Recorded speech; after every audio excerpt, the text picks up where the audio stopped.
দেখে ফেলাইছি দুটো। কেন তুই বিকালে খাবি না কেন? এইটা হচ্ছে আমার লাউ পাতা চিংড়ি মাছ।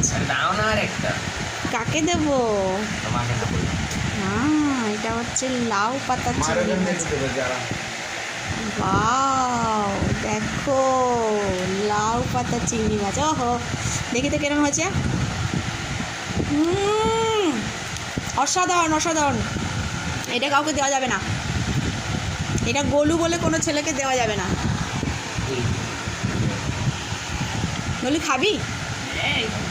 এই দেখো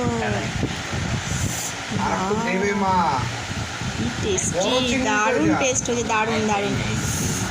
তোমরা এরকম লাউ পাতা বানিয়ে খেয়ে দেখবে, দারুণ লাগবে, যেরকম আজকে আমি বানিয়েছি। অসাধারণ অসাধারণ। আমি এটা এখন খাই, ততক্ষণ তোমাদের সবাইকে টাটা আর গুড আফটারনুন।